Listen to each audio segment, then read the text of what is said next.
Il y a pas très longtemps, je suis allée à Paris, les vrais savent pourquoi, et j'en ai profité pour aller me recueillir sur la tombe de mon artiste préféré, Mano Solo.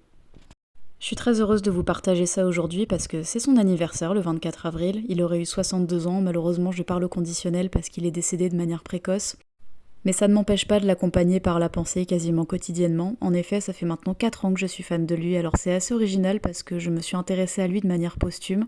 Il est décédé en 2010 et moi j'ai commencé à être fan de lui début 2021. Je suis extrêmement touchée par ses chansons, mais aussi par sa patte artistique de manière générale, puisqu'il était peintre aussi, il a également ouvert une maison d'édition, il a écrit des bouquins. Et puis sa philosophie de vie me touche aussi énormément, c'est vraiment quelqu'un qui donne envie de vivre, à fond, chaque seconde. Dans ses chansons, on lui a beaucoup reproché, à tort, d'être sombre, triste ou je ne sais quoi, alors que justement, Mano, il osait aborder le sombre sans langue de bois, sans tabou, pour ensuite mener les gens vers quelque chose de plus léger, vers du bonheur, et leur faire comprendre que malgré tout, la vie vaut la peine d'être vécue malgré toutes les adversités.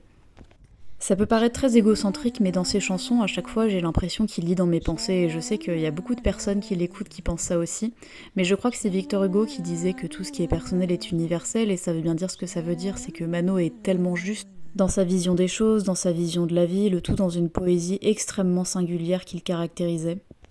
Alors oui, sur sa tombe, c'est marqué Vive la Révolution. Certes, c'était un enfant de mai 68 et c'était quelqu'un de très engagé politiquement. Toutefois, à ma connaissance, ce slogan, cette devise ne fait pas référence à ça. Ça fait simplement référence justement à la révolution intérieure, au fait de sentir qu'on évolue personnellement, psychologiquement et qu'on avance dans sa vie. Et de la prétention saine qu'il faut avoir par rapport à ça.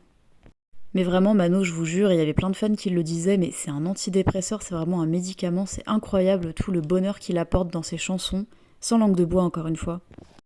Et en plus, il abordait plein de thèmes différents à travers une musicalité très diversifiée, très cosmopolite. Quand j'ai le temps, j'essaye à travers mon compte Camille Arty de lui rendre hommage et de faire connaître aux gens ce qu'il était, sa musique, son art, sa philosophie de vie. Et d'ailleurs, si ça vous intéresse, je lui ai dédié plusieurs vidéos longues sur ma chaîne. Il y a un autre détail que j'aime chez lui, c'est que alors son nom d'artiste c'était Mano Solo, son vrai nom c'était Emmanuel Cabu. Alors il n'était pas du tout chrétien ou quoi que ce soit, absolument pas. Et puis toute sa vie les gens l'ont appelé Mano si j'ai bien compris, mais moi j'adore son prénom, je le trouve tellement doux, Emmanuel. C'est vraiment mon compagnon de route et à chaque fois j'ai à cœur de lui rendre visite quand je vais à Paris, d'autant que le Père-Lachaise c'est vraiment un endroit que j'affectionne tout particulièrement. Ça peut paraître très glauque mais déjà j'aime beaucoup aller dans les cimetières. Et puis le Père-Lachaise je trouve que c'est comme une bulle en plein Paris, extrêmement calme, comme un havre de paix malgré le contexte.